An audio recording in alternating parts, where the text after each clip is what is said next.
Hey, this is your boy Jay Steve from the Soul Fresh Podcast. And before we get started, make sure you go to YouTube, smash that subscribe button, and hit that notification bell. Now that that's out the way, let's get it. All right, welcome back to the Soul Fresh Podcast. I'm your host, BK. And I'm your host, Jay Steve.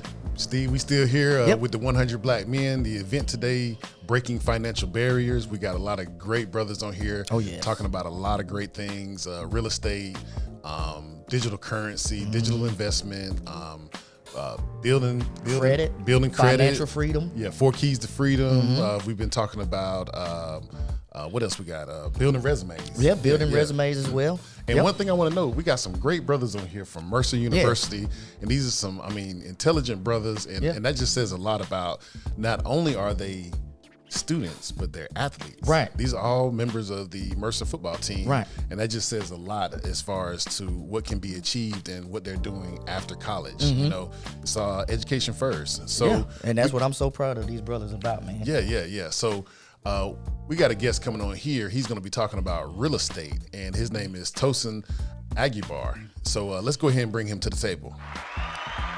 All right. Thank you for joining us, brother. Thank you for having me. All right, Tolson.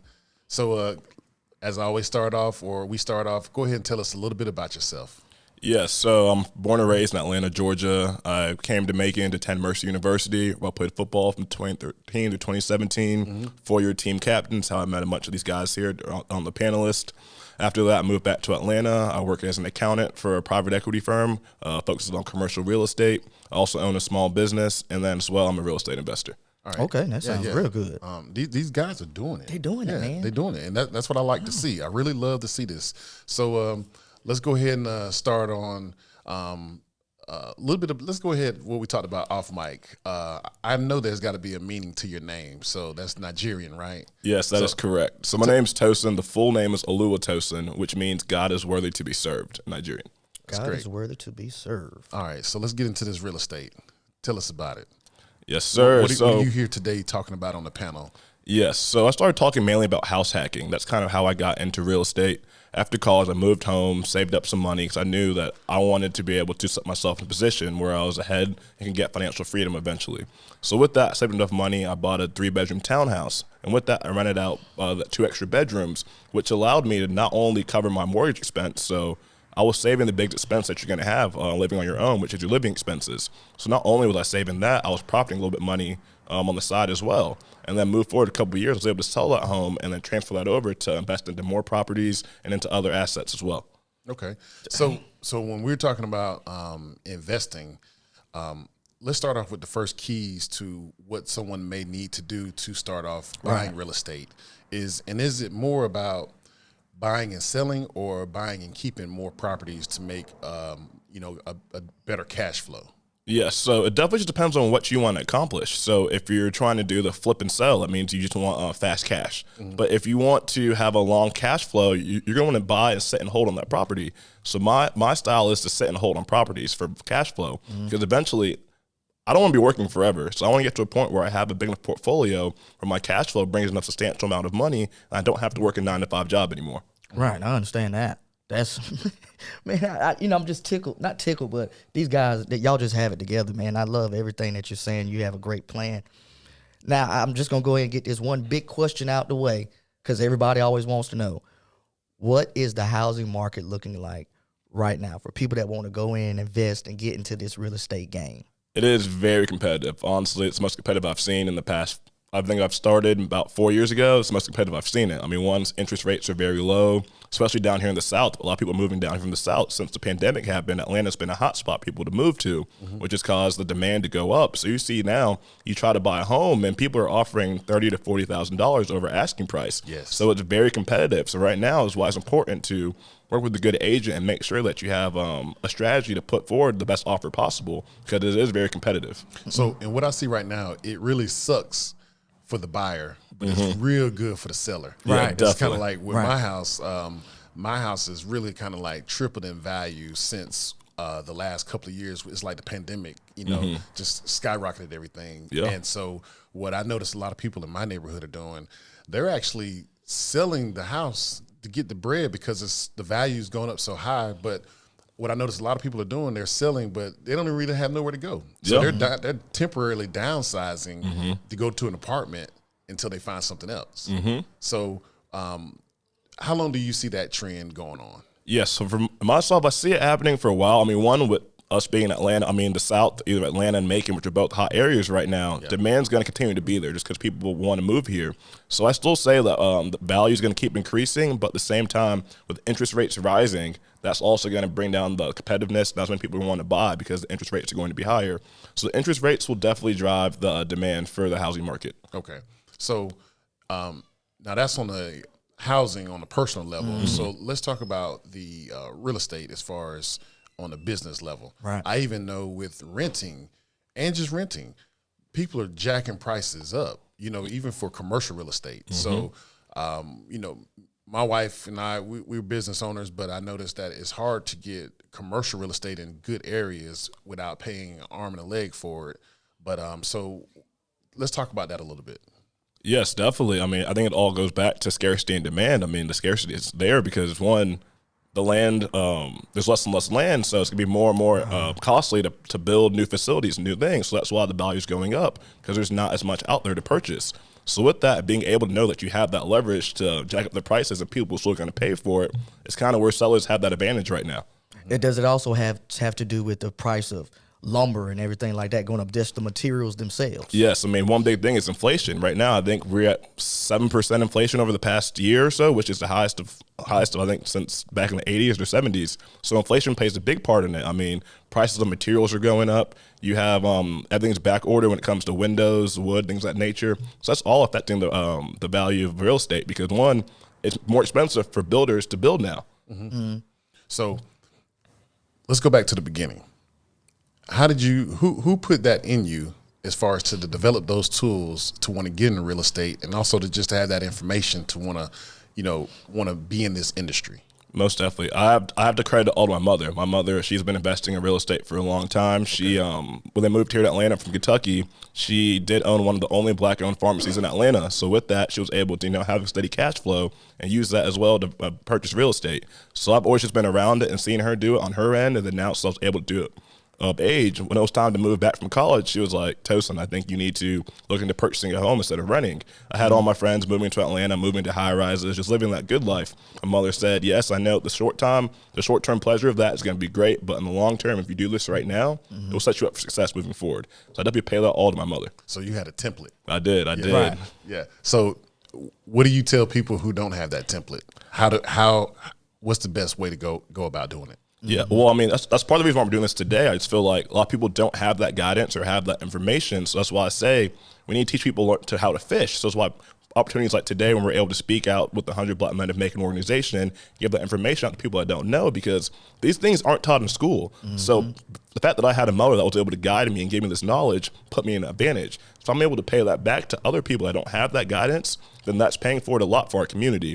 So definitely you have to have the knowledge first. So it's why financial literacy, doing your own research, and really just understanding the why behind real estate and the value of it will put you in the space to know, okay, investing in real estate can really set me far ahead. So what right now is probably the best or the smartest real estate investment that people should be making right now? Yes, so I would say either logistics, because right now everything with Amazon, everything's bought online, so you need a place to store stuff. So logistics is a really hot market right now because logistics is really popular because of all the Amazon online shopping. So we're able to get like a warehouse or storage unit that's really in need right now because of all the logistics and online shopping. And as well, single family home rentals, because people need a place to live. And after COVID, people didn't really want to be in apartments because, you know, being around people and all that stuff, they want to have their own leisure and be able to go in their backyard and entertain themselves. Right. All the restrictions going on. So if you're able to have a house, rent that out to somebody, people are willing to pay top dollar to have that space of their own home. Hey, you think that makes me think about that. You talking about COVID. Do you think that's changed the housing marketing lately as well? Like you were saying, more people want to get a regular house because they don't want to be confined in those spaces because they're too close to maybe, say, somebody that could be sick or maybe not sick. You know, just the fear of it all, I guess, and having your own place. Yes, definitely. I think COVID changed that drastically in both ways. So you have the people that don't want to be around others that could be sick, but also the people that don't want to be restricted, so they'd rather be able to entertain their own house than have to deal with the mandates of maybe having to wear a mask there or not be able to go somewhere. So if you have your own house where you can entertain yourself, you don't have to worry about that. So I think both ends of the spectrum are both benefiting from having their own space and their own property, which is why single-family homes are so hot right now and the value's going up so much. Wow. So we had a guest on a couple of weeks ago, Brother Larry Curtis. He's also a member of the 100 Black Men, and is also give a shout out City Council. Shout out Larry Curtis. Post 6, Warner Robins, Georgia. So we were talking about investing and I guess the main initiative behind it, which is for more of a family legacy.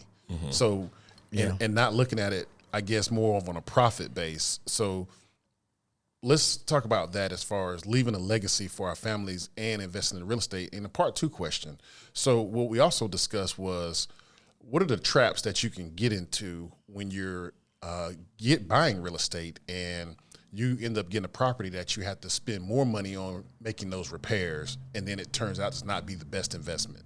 So how can we dodge those bullets? Definitely. So I think in the first aspect of it, the generational aspect, I think it all boils back to, look, the 20th century redlining. That's what kind of created the generational wealth gap, because it made it very hard for African Americans to get qualified for loans, which is kind of what created the generational wealth gap. Because you had white Americans being able to purchase homes back in the 20th century, and now these homes are worth millions of dollars, which is passed down to their generations. That's generational wealth right there. So I think it's really important that we are now able to purchase real estate and get into that, because if you're able to hold a property for years and years to come, that right there is going to set your family far ahead. Even think about it this way. Let's say if you have a property for each and every one of your kids. If you're able to pass that down to each one of your kids, let's say that it profits over $1,000 each month. That's $12,000 in passive income that they're bringing in from doing nothing. So then let's say they want to sell it, that home's probably going to have a lot of equity in it and worth maybe over $100,000 in equity. That's so much money that they wouldn't have otherwise. So being able to invest and hold on to properties and pass it on to generations is how we build up, it's how we bridge the generational wealth gap. And see, we were also discussing that on that same podcast. He was talking about how sometimes we should be going back and investing in our generation's properties. Great grandmama's house, grandmama's house, great granddad, so on and so forth, which we're not doing anymore because losing that property tax. We're losing on that property tax and everything like that. Is that the best way? Also, one of the better ways of investing right now? We should be going back and investing in some of those older properties and putting that money and trying to build that equity up. No, definitely. I think that's right there how you get the greatest values. If you're able to take, let's say, distressed property, but a property that maybe hasn't had all the work done to it, you're able to buy that over and then put, small amount of gradual work into it year by year. That right there can bring the equity up from $50,000 house to a $100,000 house really quick. So being able to go back and invest in maybe our grandparents' homes is a great way to build equity and keep that going in the family. Do you ever look into doing that as well? Older houses that you see might need some work, or you may have known, hey, that house was part of this person's generation or this person's community. I kind of want to help bring it back to where it used to be. Yeah. So currently, that's not in my investing strategy. I just want to go look for ready to sell, ready homes that already have tenants in them, just for the cash flow. But eventually, I do want to get more into the distressed home value add, because that is where you create more equity in the property. Okay. Yeah. So you're from Atlanta. So let's talk about gentrification. What are you seeing going on in Atlanta based on real estate and gentrification? What are you seeing? Because we did a photo shoot one time, and I told him, and I was explaining to him, I said, this used to be like the hood, and then now they're rebuilding it, and I said, this is what gentrification looks like right here. And I understand, and it's for me, it's like a 50-50 hate love type relationship when I get on this subject, because it's like, did we take care of the community? Should we be mad and in our feelings because somebody came and revitalized it? How should we be looking at gentrification? Yeah, I think the best way to look at it right now is look what's happening on in West Midtown and then going to Bankhead. Right now, you look at it, you'll see $500,000 homes being built in Bankhead now, which historically that was never a situation. So we look at that, it's just showing that gentrification is massive in Atlanta, because one, people keep moving here. I think it's the third fastest growing city in the United States right now. So people are moving here, but there's nowhere to live. So at this point now, people are coming in, buying these old homes that need help, and they're rehabbing them and selling them out. I think part of the problem is that It's not us investing back in our communities, which is where people get offended about the fact of gentrification. But if we're the ones buying back our blocks, buying back our communities, then we kind of have a say in how it's going to be put. And then it's not that we're getting pushed out of our communities because we're the ones investing in it. So I think that's the biggest aspect of we need to start being the ones investing in our communities, not letting these companies come in, buy all these properties and just sell it out for outrageous prices so that we can't live there anymore. Right. Okay. So I got a quick question. Let's go ahead and talk about culture. And understand you're Nigerian, right? Correct. So what I've noticed about Nigerians and, being from America or whatnot is, they grind hard, very determined. Oh, yeah. What is it that is embedded indoctrinated in you in as far as your culture and teached and preached to just, make you drive to be just taking I'm trying to find the right word, taking control of that whole American dream. Because I noticed it's not just you. It's the whole system as far as culture. And it's like, man, I remember I just said it. I'm like, man, them Nigerians be getting it. They be crying. No disrespect, but like, what is it? That as far as that is in your household, how you grew up. No, 100%. I think this, me and my friends have this talk all the time, but I think it goes back to to slavery and that slave mentality because my parents from Nigeria, we weren't in America, so our lineage never came from that slavery aspect of it. So back in Nigeria, everyone you see looks like you. People successfully look like you. So in your mind, you have no reason not to be successful. What's holding you back? Yeah. But then here, because back in the day during slavery, people were suppressed. So when you have that put engraved to your mindset that you're not supposed to be this, you're not supposed to do that, like your limits are only there, it's going to inhibit you from really achieving your full goals until you step out of your comfort zone and say no more of this. Yeah. Which is why I think it's very important that we have these type of talks and situations where people realize you're able to accomplish whatever you want to accomplish. But yes, there are some setbacks, some milestones. I mean, there are some restraints put on African Americans, but it's time for us to break that, which is why we call this event Breaking Financial Barriers, because now it's time for us because we have the knowledge and we have the resources to go about doing so. Right. Yeah, and it's funny that you said that because and it's weird to hear that, but it's enlightening that you're saying where you're from, everybody looks like everybody. There's no reason to not succeed, but versus here, I think we're dealing with that generational trauma and those barriers never get broken. So it becomes a cycle. And so I'm glad you brothers are here to try to help break that cycle. And that's one of the things that we do here at the podcast is really just trying to put that information out here and have these discussions. So therefore, these discussions can turn into some type of solutions. That's great. So before we wrap it up, let's go ahead and you want to plug yourself. You want to tell us some things that the community might need to know, and just let us know some more information. Yeah, so I mean, I think we were talking about earlier on. A bunch of my teammates and I from college, we all stay really close in contact together because we call ourselves the conglomerate. Right. Basically, we want to have it so when our kids are growing up, they have resources. So let's say my child wants to be a doctor.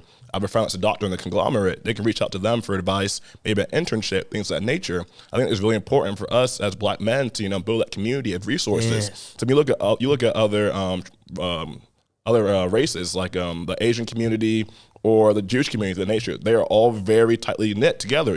They support each other. They support their own businesses. Why isn't the case with the African American culture? Yes. Yes. So I think it's very important that, we try to build some type of conglomerates where we're able to help each other out and really support each other. Because, that's how you help. I know nepotism is a thing and some people look at it as negative or positive, but in the light set, if we're able to do it for ourselves as well and take advantage of it, is it really a negative thing? Right. Yeah. So I think it's very important, as a community, we start embracing each other and really helping each other out and just trying to, be a resource to one another. Like we're the biggest community to let family businesses disappear. 100%. I mean, it's a tragedy. And it's funny you're talking about those other cultures or whether racial dynamics is like the Jewish community. They teach their own school systems, own hospitals.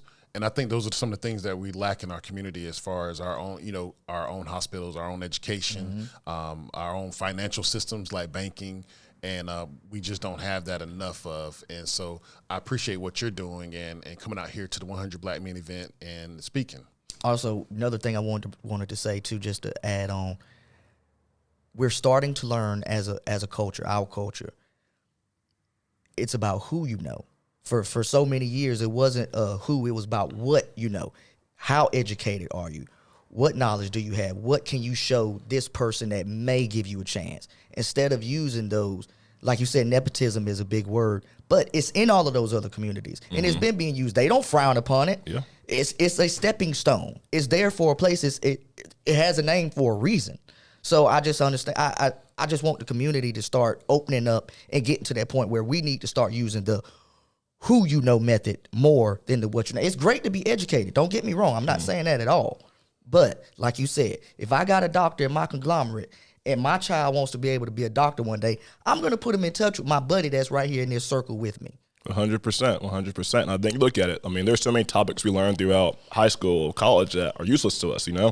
Why are we learning this if we're not able to apply it? So at the other point, education is very important because obviously you need a foundation, you need a background for what you want to do. Then you want to specialize in whatever you want to do. At that same point, that can only take you so far.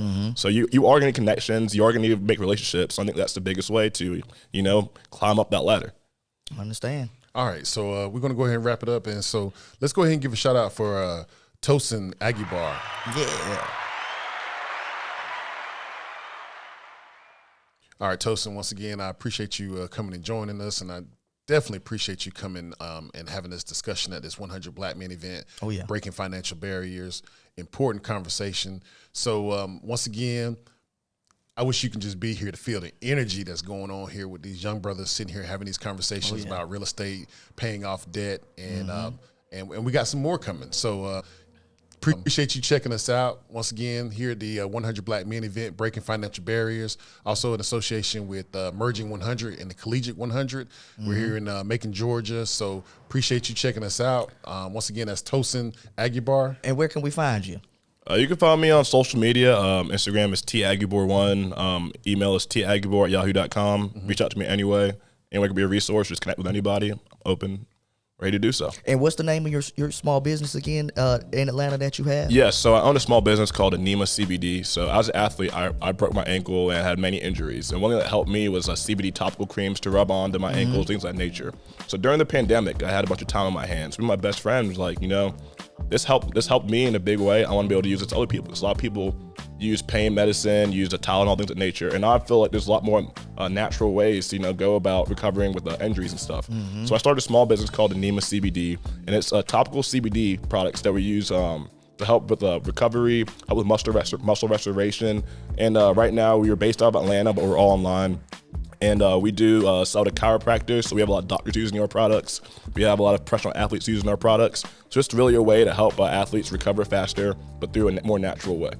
All right, that sounds What's great. up? One thing people should notice is, they're not doing just one thing. We got guests on here talking about one thing, but as you can see, they always have other hustles. Get the hustling. Let's get the hustling. So I'm your host, BK. And I'm your host, J. Steve. Peace. Thank you for checking out another episode of the Soul Fresh Podcast. If you want to catch the audio version, make sure you go to Apple Podcasts or Spotify. And if you want to check out the video version, make sure you head on over to YouTube. And when you get there, hit that like button, smash that subscribe button, and go ahead and turn on that notification bell. And in the meantime, until the next time, keep it 100, be blessed.